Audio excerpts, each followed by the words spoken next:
बैतडीमा प्रहरीले अवैध हात हतियार खोज्न थालेको छ। सामान्य विवादमा समेत हात हतियारको प्रयोग गरेर जघन्य अपराध हुन थालेपछि प्रहरीले अवैध हात हतियारको खोजी गर्न थालेको हो। यही फागुन 17 गते दुकडाकेदार गाउँपालिका 8 काला गाउँका कर्णबहादुर विष्टले गोली प्रहार गरेर भाइनाता पर्ने सुरेन्द्र विष्टको हत्या गरेपछि प्रहरीले अवैध हतियारको खोजीमा सक्रियता बढाएको बताइएको छ। कर्णबहादुर विष्टले प्रयोग गरेको बन्दुकको अवस्था के त? जिल्ला प्रहरी कार्यालय बैतडीका प्रवक्ता प्रहरी निरीक्षक बलदेव बडु। प्रहरी पोस्ट तल्लादेखि प्रहरी चौकी खोजले तीनवटा युनिटबाट सैसाबको कमान्डमा टोली, असैसाबको कमान्डमा टोली चाहिँ परिचालित छ।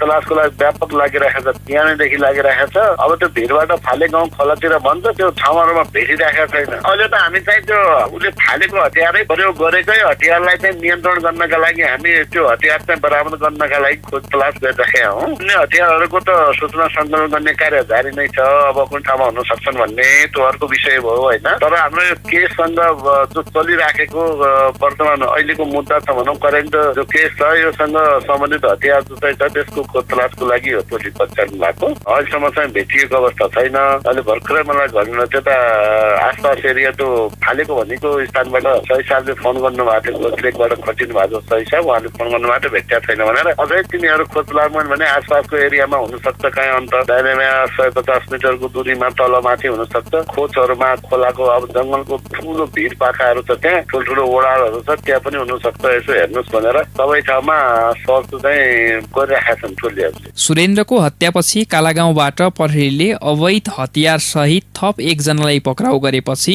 प्रहरीले अवैध हतियारको खोजी गर्न लागेको हो।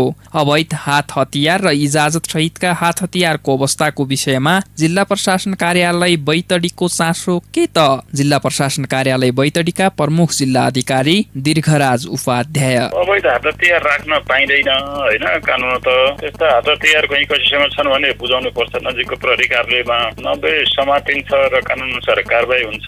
वैध हतियार पनि वैध भन्नाले इजाजत पत्र लिएका अथवा लाइसेन्स लिएका हतियारहरू पनि छन् भने त्यसलाई जथाभावी प्रयोग गर्न पाइँदैन। त्यसलाई पनि रिन्यू गरेर राख्नुपर्छ। अब रिन्यू गरेको छैन अनि त्यसपछि इजाजत पत्रै लिएको छैन भने त्यस्ता हात हतियार समयमै बुझाउन पर्ने हो सबैले। हामीले बेला बखतमा त्यो सूचना पनि लगाएका हुन्छौँ। प्रायः जसो निर्वाचनको बेला चाहिँ त्यस्ता खालका सबै हतियार बुझाउन भनेका हुन्छौँ। अझै नै कसैको घरमा छन् भने अब हामी त्यो व्यापक रूपमा खोज्ने हो, त्यसरी राख्नु हुँदैन। त्यसले कहिले काहीँ त्यस्तो खालको घटनाहरू निम्ताउँछ, हामी खोज्छौँ। अब त्यसरी पाइयो भने चाहिँ कारबाही हुन्छ उहाँहरूलाई। अब नयाँ हतियार त अहिले ल्याउन पाइँदैन, त्यो बन्द छ। पुराना हात हतियार छन् भने चाहिँ सामान्यतया हरेक वर्ष रिन्यू गर्नुपर्छ। अब 5 वर्षसम्म पनि रिन्यू भएको छैन भने चाहिँ हामी रिन्यू गर्दैनौँ। अहिले कानुनले त्यस्तो हात हतियारलाई जफत गर्नु भनेको छ।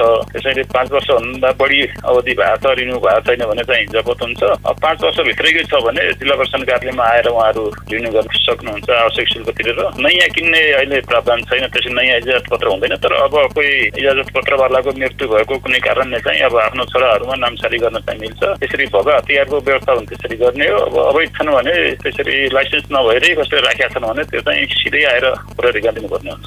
कालागाउँ क्षेत्रमा अवैध हतियारको प्रयोग गरेर हत्याको घटना भएपछि अहिले उक्त क्षेत्रमा अन्य व्यक्तिहरूसँग समेत हतियार हुन सक्ने भन्दै प्रहरीले हात हतियार खोजिरहेको बताइएको छ।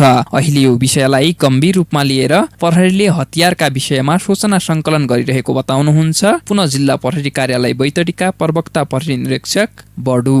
सूचना सङ्कलन नै हो प्रमुख माध्यम भनेको। हामीले कुनै ठाउँमा कुनै गाउँमा भनौँ न त्यसरी चाहिँ हतियारहरू छ, कसैसँग अवैध हतियारहरू लुकाएको छ भन्ने सूचना हामीले त पहिला त यस्ता कुराहरूलाई चाहिँ वैध र अवैध दुई तरिकाले छुट्याउनु पर्ने हुन्छ। वैध तरिकाले लाइसेन्स भएको छन् कि अब त्यो लाइसेन्स भएको हतियारहरू पनि नवीकरण नगरेको पनि हुन सक्छ। त्यसकारण हामीले लाइसेन्स भएका नभएका हतियारहरू कोसँग छ छैन भन्ने कुराहरू सूचना सङ्कलन नै हो। पत्ता लगाउने प्रमुख आधार भनेकै त्यही हो, माध्यम नै त्यही हो, रुट वे नै त्यही हो हाम्रो होइन। तर अब अहिले चाहिँ हामीले चाहिँ अवैध हतियारहरू के कति छन् भन्ने हाम्रो गुप्त रूपमा बुझ्ने कार्य एकातर्फ भइरहेको छ भने अर्को कुरा त्यो घटनासँग सम्बन्धित जुन हतियार छ विशेष गरेर हामीले तत्कालको लागि चाहिँ त्यसै हतियारलाई चाहिँ पक्राउ गर्न बराबर गर्नका लागि चाहिँ टोली परिचालन भएको छ। सुरेन्द्रको हत्यापछि अहिले पनि कालागाउँ क्षेत्रमा ठूलो संख्यामा प्रहरी परिचालित गरिएको छ।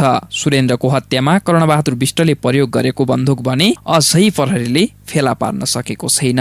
रेडियो निङ्लासेनी, गोविन्द पन्त, बैतडी।